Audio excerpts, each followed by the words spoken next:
No, well, we don't have a high school here, so they'll feed into either New Ames or one of the district schools. District schools here are between 1,500 and 2,000 kids, most of them.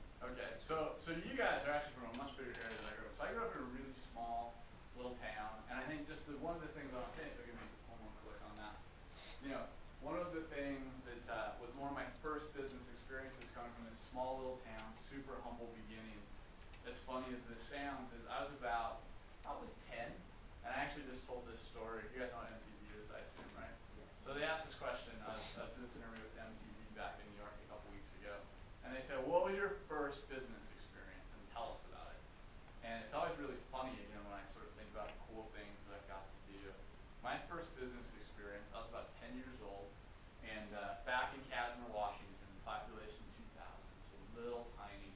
And there's this tennis tournament called Bob's Apple Barrel Tennis Tournament. So, it's about this tall, and I was kind of small for how old I was. And at the Bob's Apple Barrel Tennis Tournament, there was a concession stand. But the concession stand was way over at the, kind of far, it took me 15 minutes to walk over there.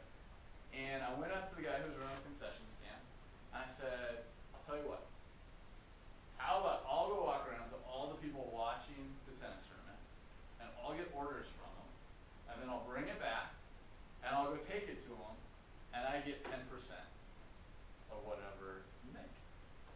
And so I was this little tiny 10-year-old kid walking around this tennis tournament going, hey, you want a hot dog, Coke? And all these people I think thought it was really funny.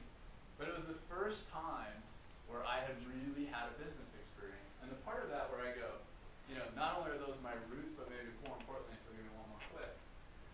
From a business perspective, I think the thing I learned, you got to think about this 10-year-old little kid walking up to this concession stand and going, hey, how about I go deliver your stuff? And having to walk up to people you don't know and go, hey, you want a Coke? You want a water? And the big part that I took out of that is you got to take a risk. And you got to be able to have the courage to go, you know what? I'm going to try something different. I'm going to go up to those people that I don't know. I'm going to go try something that maybe isn't obvious, but I'm going to take a risk. And I think even Mr. Larson's been telling me a little about some of your guys' projects going on.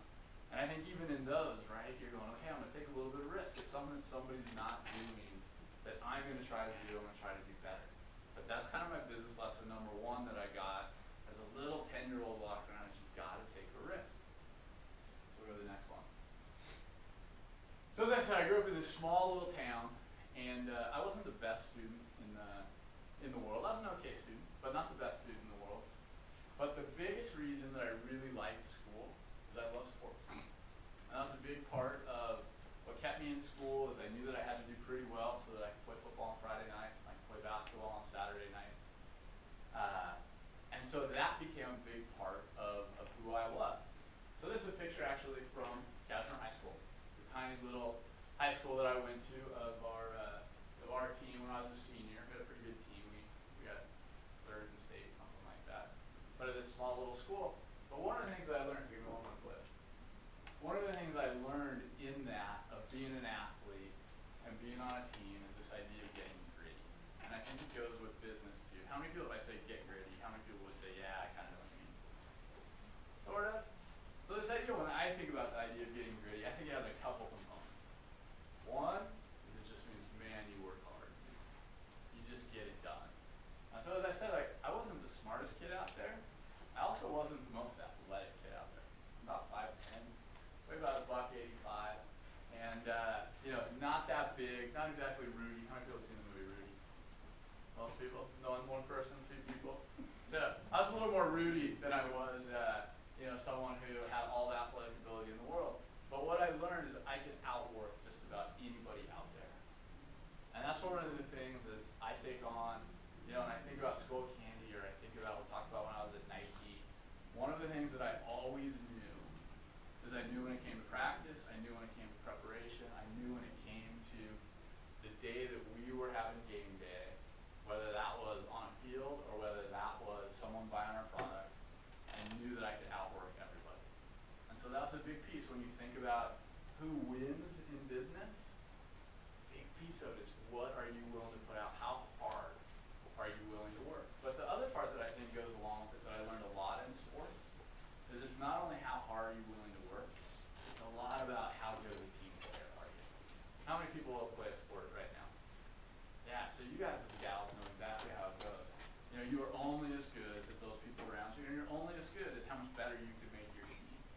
And so one of the things I've really taken away from that, now being the CEO of Scotiabank, is I love to hire athletes. And that was a big takeaway for me. And it's not because, they're great athletes, it's because they know how to play as a team, they know how to work really hard, they know how to achieve a goal. And so I think that's one of the things you're probably all learning in sports, but again, when you take that back to the business world, and I'm gonna outwork people, I'm gonna work as a team, and I know what my goal is on how to get there. It's a big part of succeeding in that. So really knowing how to get great. All right, next one. All right, so then I went from high school and graduated again with 49 other seniors, a small little school. And the only reason I went to college, as I said, I wasn't the smartest kid in the world. I wasn't the best athlete in the world, but I went to college because I loved to play football. And where I went to college, as sad as it sounds, I went there because they had won the national championships the year before for Division II. And I want to go play for somewhere that's a winner. So I went to this small little college back in Washington, Seattle, Washington. I don't know where Seattle is. Generally, yeah, pretty cool little town, big town. So I went there, and one of the things that happened is I got there, and again, I was a small town kid in Seattle, and all I wanted to do was play football. And guess what happened about 9 months into my football career? I got hurt. Blew out my knee. And I blew out my knee, and it was pretty much the end of my football career. I mean, that's what I always wanted to do. That's why I went to college. Everything. Not the right reason to go to college, but it's what I had wanted to do. And I blew out my knee, and it was over for me. And I kind of had a couple choices on that. I could go, you know what? I came here to play football. That's not going to work. I'm going to go home, and I'm going to pick apples. That's what my family did from a small little farming town. Or I can really work hard, I can get through school, I can graduate and open that door. So I think my lesson, if there would be one more, you can keep clicking on that, is a big part around business, and I think a big part around when you think about being successful, is this idea of being resilient. How many people kind of know what that is generally, for the most part? So when I think about being resilient, I think about, you know what? The number of times that I've been kicked in the shins, kicked in the knees, been knocked down, is more than I ever could count. But it's not that part of when you get knocked down that matters, it's that part of how many times you get back up. You've probably all heard that. But for me, I can't tell you how many times I've been knocked down, how many times I've gone, you know what? I'm done. I don't get to do the thing that I dreamt about anymore. I don't get to play college football. I didn't get that promotion. I didn't get this, and I really wanted it. And the biggest thing when I look at that, again, I take it back to the whole reason I had gone to college, and that was taken away when I got hurt, is you get back up, and another door almost always opens. And for me, I'd gone from being sort of an okay student. I was playing football, that's what I wanted to do. And I went, I need to buckle down, and I need to get it done. And so my other door is, I'm going to be a good student. And so I think taking that piece, it goes, you get knocked down, you get yourself back up, and you go, what's that door that's opened up? What did I learn from it, and where do I go from there? And so I went from being kind of an okay student my first year in college. Probably shouldn't even say like what my GPA was. But after that, I went to being a 4.0 student. And I just went, you know what? I'm going to outwork people. That's the door that's open for me. I got knocked down. I'm going to get back up. I'm going to kick butt. All right, so let's go to the next one. There we go. So after that, so I kind of figured out, and I was like, okay, you know what? Maybe I'm going to look, if I work hard, I can get by on how smart I am. That's awesome. And I decided that I was going to go to law school. So anybody here wants to go to law school? That's probably a good choice. So what I found when I went to law school is I went to, have you guys heard of Northwestern? So Northwestern's a school in Chicago, kind of top 10 law school in Chicago. And was surrounded by some of the smartest people in the world. You know, people from everywhere that had done incredible things. And it was a great learning experience for me. But the thing that I found is after I graduated from law school and I started being a lawyer, and I was a lawyer kind of this big multinational firm and doing kind of fun, sexy things, I didn't like it. Didn't really dig it. And what I learned out of that really quickly is when you're working super hard, you gotta do something you're passionate about. And so I think when you guys are thinking about your businesses and even what you chose and what you're presenting, and as you go forward, think about those things where you know what? I love waking up and doing that. And that's been a big change for me. So I went from being a lawyer, I was okay at it, but I didn't love it, and when I need to figure out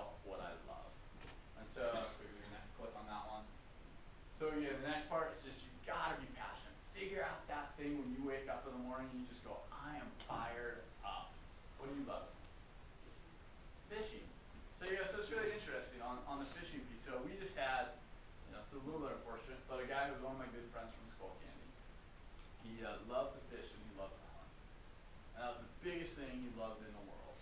And he kept following his passion. He was Skull Candy doing different things. And he came to me about 2 weeks ago, actually. And he went, Under Armour called me yesterday, and they want me to run their new hunting and fishing division. That was his passion. That's what he followed. I've never seen him so happy. And I actually talked to him a couple days ago, and he was just like, yeah, I loved it. And so I think for all that, whether it's fishing or you think about, what you love, figure out what that is and just go chase it. Be passionate about it. And the biggest thing, again, for me, I've just found is when you love something, you work harder, you create better product, you know your consumer because you are that consumer, and you do amazing things. And it's that part you're passionate, you figure it out instead of your job just being something you go to and you clock in, you clock out. It becomes like, yeah, I'm fired up. Let's go do this morning. And that's a fun thing, but you got to be able to follow your passion. And so for me, as I said, I was in a law firm. You guys look like a bunch of hooligans, huh? Can anybody tell from that distance where I am in that picture? What do you think? Which one? Right there? So that's actually, does anybody know what company this is? No reason you should. It's Volcom. So what I left to go do, I left being a lawyer and I went to be an executive at Volcom. So I was at Volcom for about 7 years and ran strategy. And this motley crew here, if you look at it, these are all of us that founded Volcom or took Volcom public. So this is actually me right here. With still kind of long hair. But as I told Mr. Larson, this is the first day that I haven't had a beanie on in about a month that I've actually combed my hair. So what I took out of that though is I went from this thing that everybody's parents are, oh, you should be a lawyer, you should be a doctor. That's awesome, and it is awesome if that's what you're passionate about. And so for me, I went, you know what? I grew up snowboarding as well. I love snowboarding. And so to go to Volcom and go, you know what? I can surround myself with something I'm super passionate about and I love, made my life so much more fun. And we grew that company from, being almost, a nothing company to being about a $350 million company over about 10 years. And it was because we were all super passionate about what we were doing and following that. And we were a team. You know how I talked about going back to that football part of put yourself in a team. And not only put yourself in a team that's just a team, put yourself in a team that has people around you that care about you, that have an aligned vision, that you want to do great things for them and they want to do great things for you. And I think finding that team when you think about business and when you're thinking about being an entrepreneur, or you're thinking about your first job, I just really encourage get to know that team because you'll do amazing things on that team side. So teams matter. Just keep that in mind. All right, next one. All right, so as I said, we had a ton of fun at Volcom. Absolutely, we were loving it, and I was pretty good at my job, but I wasn't the best in the world at my job, and I kind of knew that. I knew we were doing well, but I knew I could do better. And so the thing I decided is I already had a law background, and from undergrad I was actually a history major. And I went, you know what? I really need to figure out some of the fundamentals of business. And so while I was at Volcom, I not only was at Volcom, I also went and got my MBA, so your master's in business degree. And so does anybody have any idea what campus that is? Yeah, if you do, I'd be really impressed. But that's a picture from when I was at Berkeley, University of California, Berkeley. So I went back to school and went to Berkeley, and the biggest thing is I was at Berkeley, and even when I left Berkeley, I learned so much. And I was already doing okay. I was an executive at a pretty cool company. How many people like Volcom? Yeah, a pretty cool company that I really like. And I went, you know what? I can do better. I can do my job better. I can always get better. And so the next lesson that I would say on it, we can one more play, is always this idea with business or with yourself, but always getting better than yesterday. And it's not, oh, I have to be amazing right off the bat. But that idea when you're in your business and you're doing your entrepreneurial thing, whatever that is, how do I get better at it every single day? Because what I can guarantee you that I've learned over time is is your competition is getting better every day. And so if you're not getting better every day, you are going to get beat.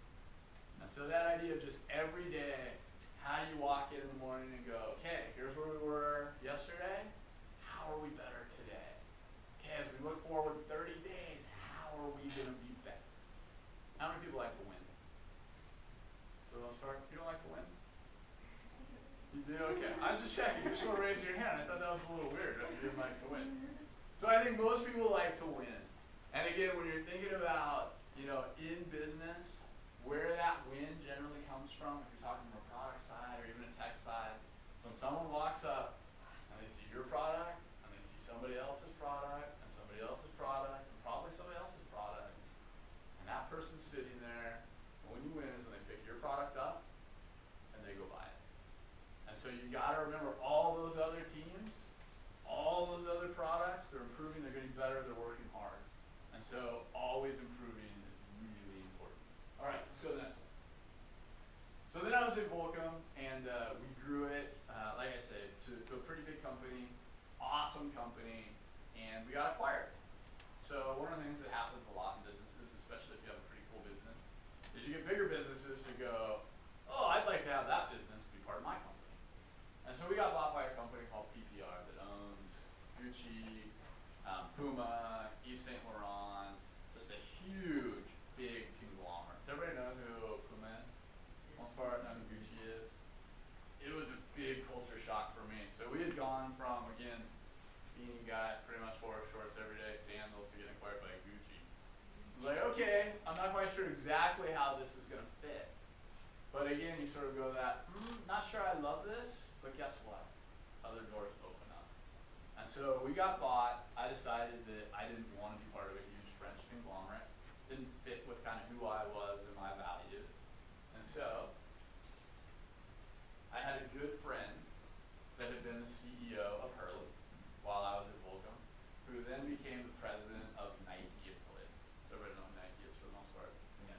Does everybody know what this is a picture of? Or take a guess now that I sort of set this up? What do you think? Oregon. It is Oregon, that's right. Any idea a little more specifically? Nike headquarters. That's Nike Global headquarters. So in Beaverton, just right outside of Portland. So for me, I had known his name was Roger Wyatt. He actually just retired yesterday, but was the president of Nike affiliates. And he called me up as soon as he found out that I was leaving, and he said, "Hey, Hobie, would you like to come up to Nike and help me run our affiliates division?" And for me, I didn't really know what I wanted to do after leaving Volcom, but the thing that came back to me over and over on that, to give me one more click, is that, I had sort of gone this, man, what am I going to go do? Having someone from sort of in my prior life that I had known from working hard and stuff, come up and go, hey, come join me, come be part of my team. And it's that piece that goes, guess what? People matter and relationships matter. So when you're thinking about your business, and you're thinking about every day you're coming into contact with different people, every day you're meeting new people, you just never know where that next job is going to come from, where that next promotion is going to come from, where that next big thing is going to come from. So just always going, you know what? Your relationship matters. Every single person in this class, you guys will become a network for each other.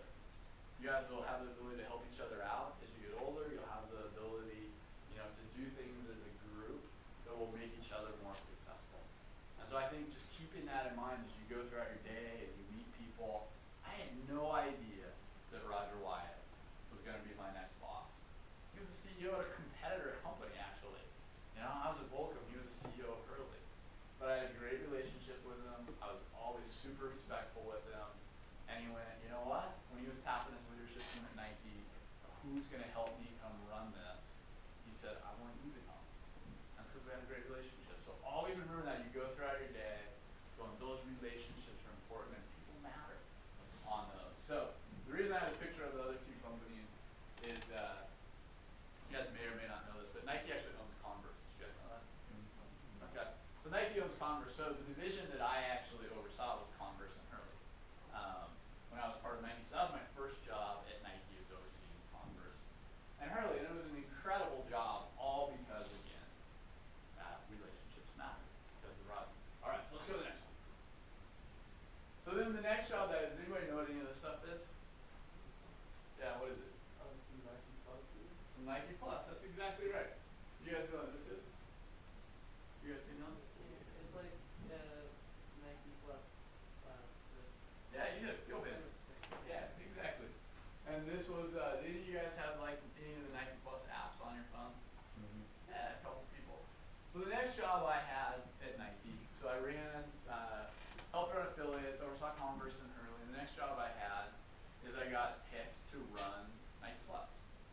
So Nike Plus for Nike is where all the digital innovation happens.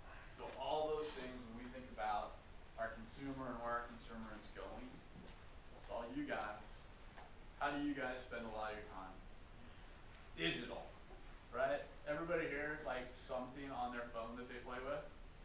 A little bit on your computer? I'm sure nobody's ever Instagrammed, gone on Pinterest, and seen Facebook, but you know, a couple of those things I've heard that you know, this generation likes to do.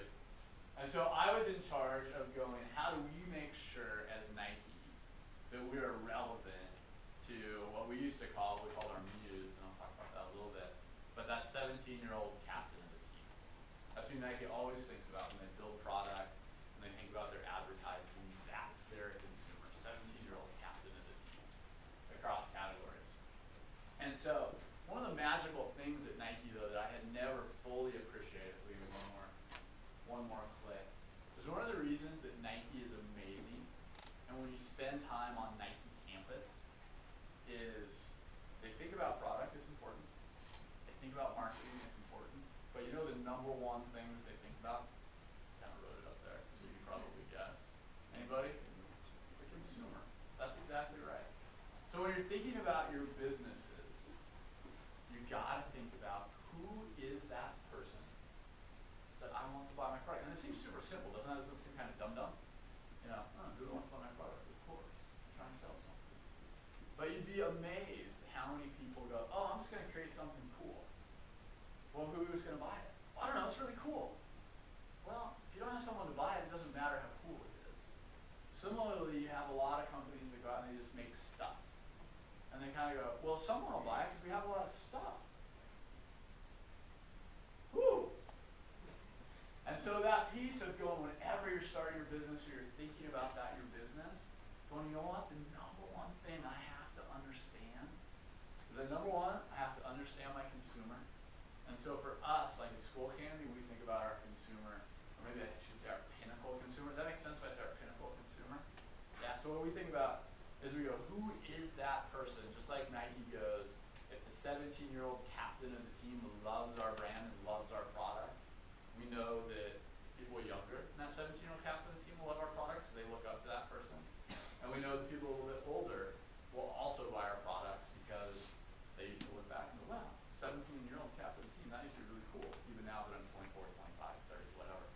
So for us, we always kind of think about 20-year-old, lives life through the lens of music, art, film, digital, loves to be active and creative. So that's kind of our muse when we think about it. That's sort of a college freshman. So the thing that we do at Skullcandy, and you know, even at Nike before I go to Skullcandy, is we just live with those people. And every time we could hang out with, as silly as this sounds, 17-year-old captain of the team, we did. And one of the things I used to tell my team on Nike Digital is I would go, okay, how many of you are coaching a high school team? And at first I was kind of like, what the heck are you talking about? I'd say, if you are not an assistant coach, a coach, or spending time with a high school team, you do not understand our consumer. That's our consumer. And so I used to let everyone that figured that out at 3 o'clock, I'd go coach your team. Because you're going to know more about 17-year-old captain of the team when you're out doing that than if you're sitting in this office. And I think it goes so you know that focus, it goes, you have to, number one, know who your consumer is. Who do you want to sell to? And number two, you have to know them better than they know themselves. And that sounds silly. You guys all heard of Steve Jobs? Kind of a famous guy that started Apple. And one of the things that he used to talk about is he used to say, and you guys probably have heard this quote, is he used to say that, and let me even back this up, like it used to be a lot of people would kind of go into focus groups and go, hey, do you like this? Or do you like this? And they'd be like, I like that. And then people would go make it. One of the things that Steve Jobs said is he said, I'm going to tell people what it is that's going to amaze them and that they're going to love. They don't know until I make it. But the reason he could say that is he said, because I know my consumer better than they know themselves. And so he spent a ton of time with people going, okay, how can I know what you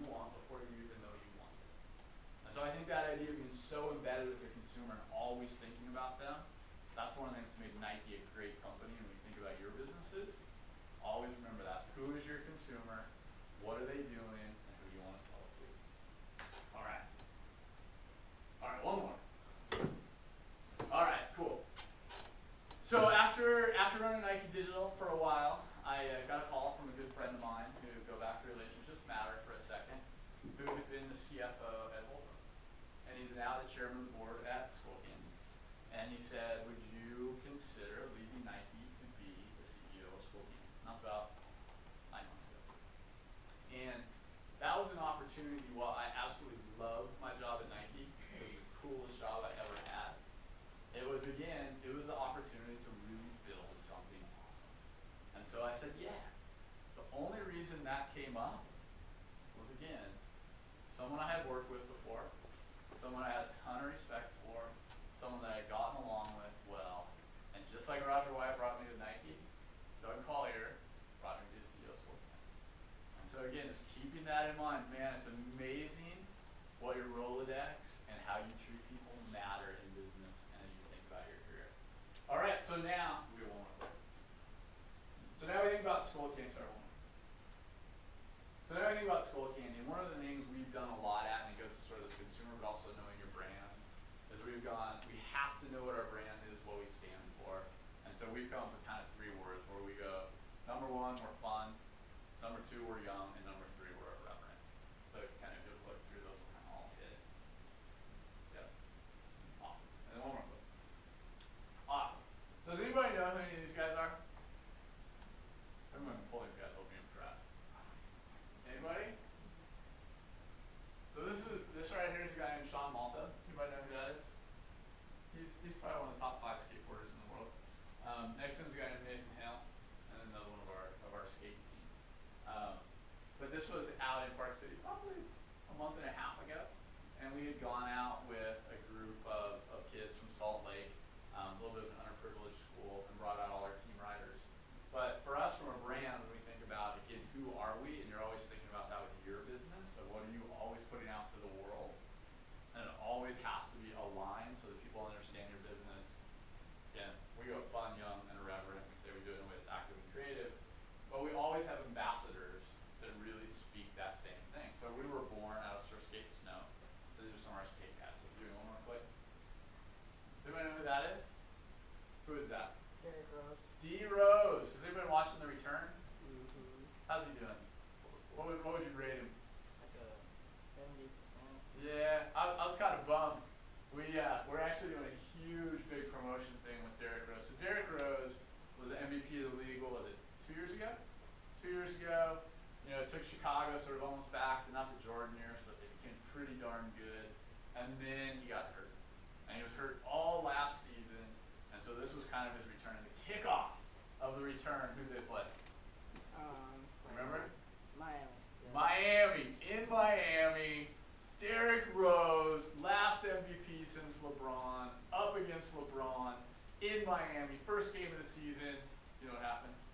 They lost. Yeah. They lost! It killed me. It was such a bummer. But anyway, this is Derrick Rose, so one of the best NBA players in the world. Good call. Next one. Does anyone know who this is? Kate Upton. Kate Upton. That's exactly right. So Kate's another one of our brand ambassadors that we have out there. But again, Kate's very much kind of fun, young, irreverent, creative, that we can bring in a different way. Next one. You know who this guy is? Actually, you already answered. Who is that? Kevin Durant. Kevin Durant, KD. So KD's actually one of my favorite guys that we have on our team. KD's an awesome dude. All the rest of them are super cool. Like, you get on the phone with KD, and he's like super mellow. You're like, KD, how's everything going? And they're like, all right, Katie, so we're going to talk about product. How do you really, we talk about music, we're going to talk about this, and you give them headphones, you put them on them, and you're like, so what do you think? But Katie's an awesome guy, one of my favorite brand ambassadors that we have. Let's go to the next one. You know who this is? Get a little more challenging. We were going to answer last. You don't get an answer until someone else. Anyone else? No guys? I'll give you a hint. He was Rookie of the Year last year. No, maybe it was the year before, actually. Kyrie Irving. Kyrie Irving, that's exactly right. So Kyrie Irving was Rookie of the Year in the NBA.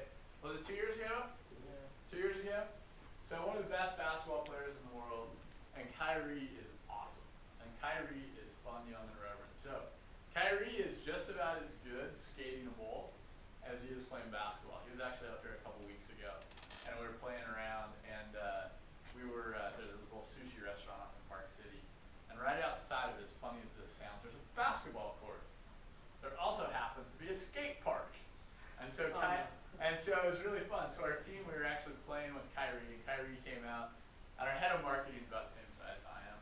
And Kyrie was just dunking on him in this outdoor court all day long. So it was so funny. So we went over to the skate park, and our head of marketing thought, well, I was going to dominate him down at the skate park.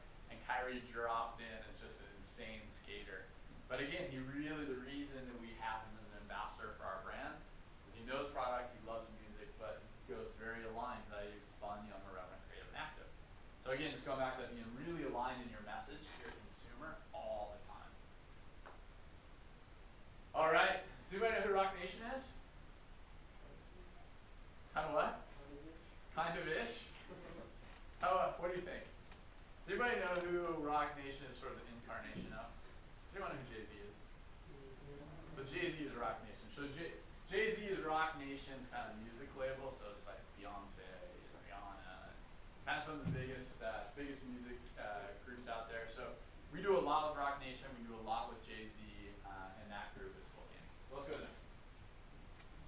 Okay, so I talked a lot about all these things that I think super important on sort of taking some times in my life, what can you learn out of them. But the one I didn't really get a hit on enough that I think is super important, so you know your consumer, you're working super hard, you're resilient, good product wins. And so one of the big things that we've had at Spokane is we've completely revamped our product group. We've brought in some of the best acoustic engineers in the world, some of the best mechanical engineers in the world, and just gone, we're going to be the best in the world at audio. And that's kind of a change from where the brand is at. It's kind of like we used to make some t-shirts, we used to make hats, we used to make all kinds of stuff. And we're going to be the best in the world. And the reason I bring that up when you think about your business is I love this statement. And I think it's one you should always be able to make in your business when you're thinking about the different things you're doing, is go, we are the leading this. And you have to be able to figure that out and you have to be able to pull it down geographically. So even if you go, someone goes, what was the example you gave me? Somebody was doing, or it could be as easy as going to Sam's Club, buying gum, selling it to their friends. And you go, even in that, you go, you know what, that's a business. Was that somebody in here? These guys, these are young guys up here.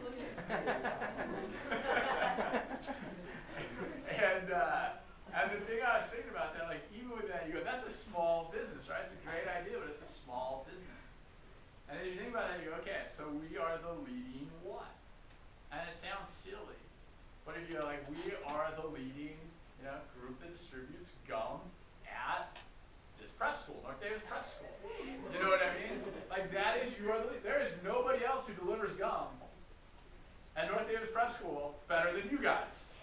But you are the leading something. And I think that position, there's always kind of this thing, that goes, oh, that thing was cool, I'm going to go copy it. I'm going to go copy that. Instead of going, how do I take with whatever my product is, I go, nope, I'm going to be the leading that, and I'm going to be the best of it. So I just want to bring that up on product. And on that, this is a group of our guys in our advanced concepts and engineering group. I kind of just threw this in because I thought it was funny. I don't have a lot to say about it. Next one. All right, so on that, so just kind of walking through totally in summary, but I think number one, when I go through my life and I think about getting to be the CEO of School Candy right now and things that I've just learned over 40 years, and number one, again, that just take a risk. You're willing to innovate, challenge yourself. If you don't take that risk, if you don't try to innovate and challenge yourself, you're always going to be kind of mediocre. So take that risk. 2, get gritty. Hard work wins. You got to put in the time. Hard work just wins. Being persistent, being resilient, super important. Being passionate, make your work more than just work. You're just stamping in, stamping out.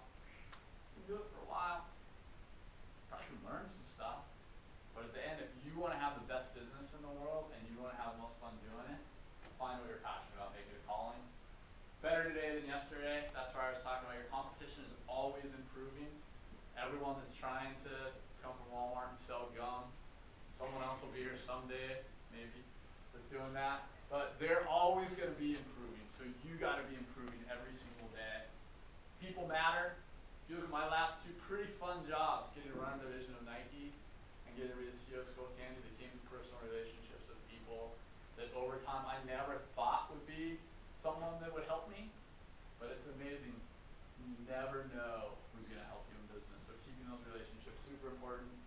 Consumers always first. They decide whether to pick your product off of that peg or not. You gotta always have them in mind. And then my last one was just good luck. Still for you guys. It's so I have one video to end with. This is our new, as I talked about, we want to be the best in the world at something. This is our new Crusher headphones. Has anybody seen these? I have. A couple people have. So sick. So they're pretty awesome. So the idea behind Crusher was you usually listen to music, or as you're sitting on a tablet, you get to hear a video. So Crusher actually has two independently powered subwoofers in it, so that you actually, think about like if you're at a live concert, you actually feel music from a big speaker bouncing off of you. Crusher essentially takes that, puts that into the headphones. So when you're playing a video game, or when you're watching TV, or you're listening to music, think about playing a video game. Let's pick up whatever, a multi shooter game, and a helicopter comes over your head. If you're just hearing audio, it just goes bum, bum, bum, bum, bum, bum, bum, bum, bum.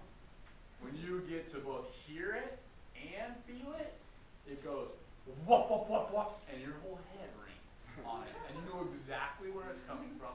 So it completely changed. It just brings in another sense to being able to watch a movie, or play a game, or listen to audio. So this is just a quick Kevin Durant on Crusher.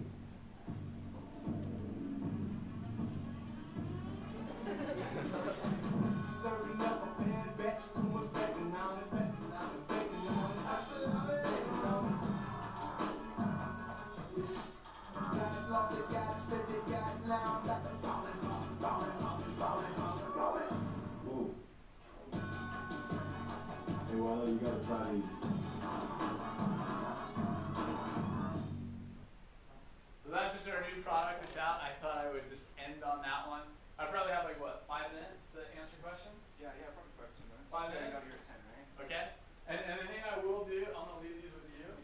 So whoever your winners of your competition are, however you do that, two new Crushers for them. Okay. Awesome. All right. Questions, thoughts? Anybody awake? Yes. Yeah. Other than having to give up your football, what do you think would be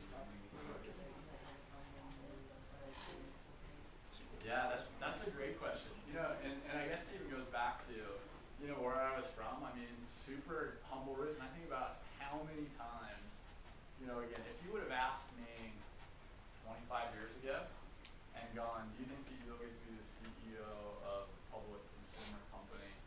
I would have gone, dude, if I graduate from high school, I'll be stoked. And so, you know, on that, I mean, just all the different things. I mean, I even remember college. I mean, when I first got to college, even when I first got to law school, and when you come out of a place that's 49 other seniors and you graduate with, and you get put into a place that has some of the world's smartest people who have also worked really hard, it's really humbling. And I mean, my first year at college, I probably shouldn't be saying this in a school, but you know, I think I got like a 2, and I almost flunked out because I had no idea how to study. I had no idea how to do any of those things. And you just go, man, to go from being able to barely get through your first year of college to being able to go, hey, go to one of the best business schools, one of the best law schools in the world, and get to do them because you worked hard and you're resilient, you figured out how to get through it. Like, that's one of the ones I definitely think about. Yeah, pretty stoked, actually. Hey, 2.3 back here for my first 2.3? So you beat me by 0.3? Yeah, there you go. I was on probation. I should have said, I didn't really get to play football because I was on probation half the year, but. What's your name? What's that? What's your name? Hobie Darling. I probably should have said that up front, huh? That was bad of me. That was my fault. I was supposed to introduce you. What kind of introduction was that, Mr. Larson? Come on. This is my video skills, man. How does it feel competing with big names in all the like Sennheiser and all these other stuff? Yeah, it's a great question. I mean, those guys get better every day. And for us, you know, you go back to that product piece, but I think the other thing, you know, when you think about brand and positioning become really important. So if I think about like Sennheiser, I go performance, performance, performance, but doesn't really have any lifestyle. You know, same thing, you think about like an AKG, you think about Sony. On the other side of that, you know, you have like the Wickeds and the Marleys who have no real performance components, but have a lot of lifestyle to them. So for us, it's where that positioning becomes really important. It's like our positioning statement is we're the original performance and lifestyle audio company, so we can bring as much quality as any other brand, but we can have it make a statement when you put it on and be fun. So it's hard.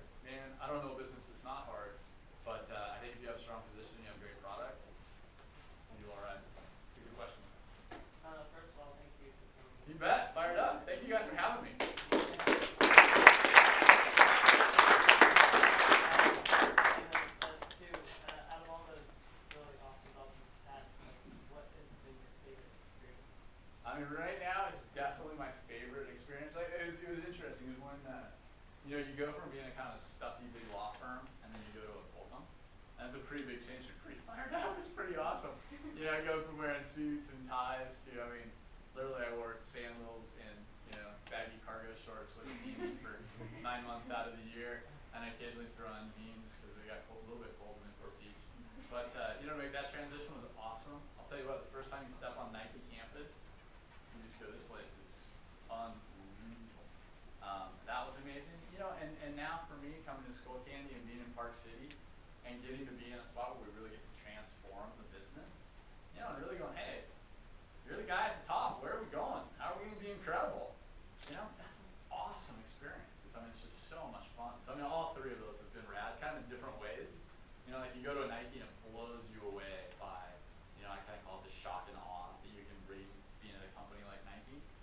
But it's so big, you can't pull the levers and do some of the things you sometimes want to do as an individual, where you go to a company that's a little smaller, like Skull Candy, and you go, we're going there, and you run. Where at Nike, you go, okay, hey, I'm going to convince you to go there, and then I'm going to convince you to go there, and then I'm going to convince you, and I'm going to convince you, and I'm going to convince you, and it takes a long time. Where you get to smart numbers, like, that's where we're going. Let's go take that hill. That's really fun. How much are your Crusher headphones? Crusher, gosh, they just got launched. I think they're 90. Yeah, they are. They're better than these. You want to say that again? They're better than these. He likes hearing you say that, I'm sure. Yes. Like, how do you guys sell Skullcandy headphones outside the country or just? We do. So we sell Skull Candy in about 80 countries. It's about 25% of our overall business is outside of the U.S. We're trying to get to 50. One of our big strategic pillars, kind of 5 strategic pillars. One of them is to increase international, 50% of our business. Good question. Any others? Yeah, we have one. Well, here, since you asked, go ahead. What's your next step for Skullcandy to get bigger? Yeah, it's a great question. So when we go, if you go back even to all the things we talked about, one of the things I didn't hit on probably enough, but it goes back to that consumer focused part, is I think innovation is a big part that always wins. You know, you've got to be innovative. You've got to know what your consumer wants. You've got to know how to excite them. You've got to be innovative around it. Just being a me-too product doesn't work. So our number 2 strategic pillar we call create the innovation future. And so like you saw those guys that were in the picture, our advanced concepts engineering group, all, you know, PhDs, mechanical engineering, audio engineering. So our big thing right now is how do we come up with the most innovative stuff in the world that changes the way people listen to audio. And this is kind of the first one, you know, where we go from a multimedia perspective. How can we take not just audio, but put that in a way that you actually feel audio so that it's more fun for you to listen to your, you know, music, play your game, watch your video. All right, go ahead. Oh, I was just gonna have Oh, okay, cool. Anybody else? All right, have one more? Yeah, one more I think, and then maybe we can grab a picture real quick. Okay, one more. How Yeah. long did it take to build the Crusher headphones? Crusher was in concept for about 2.5 years. For a long time. I mean, because the first ones we did, so how Crusher works, like I said, has 2 independently powered subwoofers in it. And so as you go along, you guys can tell me if you know all this, but as you go along and you think about audio, you have bass, which is kind of up to a certain megahertz, then you have mid, which is up to the next megahertz, and then you have highs, which is up to the next megahertz. And so one of the, you know, things that you always are playing with is how do you make your sound great across all 3 of those. So if you have too deep a bass, you know, you're just kind of hearing the, you know, it's just boom, boom, boom. It sounds like you're in a small car. But if you were actually to hear vocals in that, the vocals really get drowned out by the bass, so you can't even hear someone singing. And so how do you make sure across all of those you're pretty good from a sound profile perspective? So when you take like Crusher as an example, we went, hey, how do we make sure with all this new technology that it not only is, you know, an amazing thing at bass levels or mids or in highs, but how do we make it a great sounding headphone across that? And that took a lot of work because nobody had ever, you know, done this with double independently powered subwoofers to create that effect. And so we had to just do a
Ruben, you're on the camera.